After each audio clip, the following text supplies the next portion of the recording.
Il y a toujours un risque quand on entreprend quelque chose. Mais le risque doit être pris parce que le plus grand danger de la vie est de ne rien risquer. La personne qui ne risque rien, ne fait rien, n'a rien, n'est rien. Il peut éviter la souffrance et le chagrin, mais il ne peut simplement pas apprendre, sentir, changer, grandir, vivre et aimer. Ces 5 dernières années ont été pour moi remplies de risques et de défis, mais aussi de bonheur et de satisfaction. Bonjour à tous, je m'appelle Nicole Martinez-Gosselin, fière finissante du programme de développement jeunesse, et je suis ici pour vous parler de la meilleure expérience de ma vie, le camp. Lorsque les gens me demandent « Qu'est-ce que le camp au juste ?», je repense à tous les moments extraordinaires, à tous les souvenirs gravés pour toujours dans ma mémoire, à toutes les personnes que je n'oublierai jamais, et je leur réponds tout simplement que le camp est le meilleur endroit au monde. Mon aventure a commencé il y a quelques années, alors que j'en étais à la fin de mon primaire. Pour être honnête avec vous, c'était une période de ma vie très difficile. Mon surplus de poids et mon manque de confiance faisaient de moi la victime idéale pour les intimidateurs. Je ne parlais à personne de mes problèmes et j'avais beaucoup de difficultés à accepter tous mes défauts. Je n'étais pas seule, mais je peux vous dire que si je l'avais été, il n'y aurait pas une très grande différence.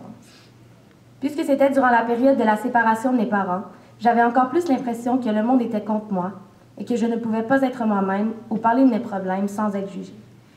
Donc je ne disais rien et je faisais comme si tout allait bien alors que je mourais à l'intérieur. Malgré tout, et Dieu seul sait comment, j'ai réussi à exceller académiquement et c'est grâce à cela, entre autres, que la directrice de mon école m'aborda pour m'inviter à participer à un beau camp en Ontario. Je dois l'avouer, j'étais sceptique. Mais plus que tout, j'avais peur. Peur de ne pas être acceptée, peur d'être trop différente et peur de partir pour la première fois loin de ma famille. Finalement et heureusement, j'ai décidé de prendre mon courage à 2 mains et d'aller passer 10 jours au camp. Qui aurait cru que ce séjour changerait ma vie? Dès le premier jour, j'ai su que j'avais trouvé ma place. Peu à peu, je m'ouvrais aux gens autour qui, tout comme moi, avaient vécu ou vivaient encore des moments difficiles. Ça m'a permis de comprendre qu'il existe des gens qui se fient à la personnalité plutôt qu'aux apparences et que les moments difficiles ne sont pas éternels. Même si ça n'a pas l'air de beaucoup, je peux vous confirmer que 10 jours sont suffisants pour redonner à une personne le sourire, la confiance et le goût de vivre. J'avais enfin trouvé un endroit où je pouvais être moi-même sans être jugée. L'année suivante, lorsque j'ai reçu la lettre m'invitant à participer au programme de leadership, je n'en croyais pas mes yeux. Avais-je vraiment le potentiel pour devenir un leader et de ce fait même une meilleure personne? À partir de ce moment, le camp est devenu comme ma deuxième maison où je revenais à chaque année pour vivre de nouvelles expériences qui ont fait de moi une personne forte, confiante et ouverte d'esprit. Que ce soit les expéditions dans les plus beaux parcs de l'Ontario, les nombreuses heures passées à pagayer, l'ascension d'une montagne ou encore les feux de camp de fin de soirée, je peux vous assurer que ces souvenirs resteront gravés à ma mémoire à tout jamais.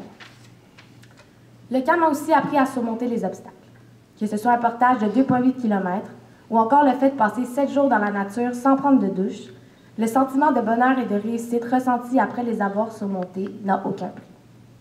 Je sais que toutes les choses que j'ai apprises au camp, telles que ne jamais abandonner, travailler en équipe et toujours donner le meilleur de soi-même, me serviront dans le futur car elles ont déjà commencé à m'être utiles. Les obstacles du camp étaient enfin une préparation aux nombreux obstacles de la vie que je devrais surmonter et que grâce à mon expérience, je pourrai surmonter. Au fil de ces 5 merveilleuses années, j'ai aussi découvert qu'il est possible de se rassembler et de former une équipe, ou plutôt une famille, peu importe nos racines, notre langue ou notre provenance. Malgré les quelques difficultés et accrochages, nous trouvions toujours un moyen de s'en sortir avec la tête haute, fiers de tout ce que nous avions accompli. Cette dernière année dans le programme de développement jeunesse a été pour moi à la fois synonyme de bonheur et de tristesse. J'étais heureuse car je retournais à l'endroit où tout a commencé, mais aussi triste car c'était la dernière fois que j'y retournais en tant que campeuse. Malgré ce fait, le dernier palier du programme a été selon moi le meilleur. Il m'a permis de comprendre que je suis maintenant une femme plus mature, plus responsable et définitivement plus accomplie. Je compte, avec toutes les expériences que j'ai vécues, faire de mon futur un succès.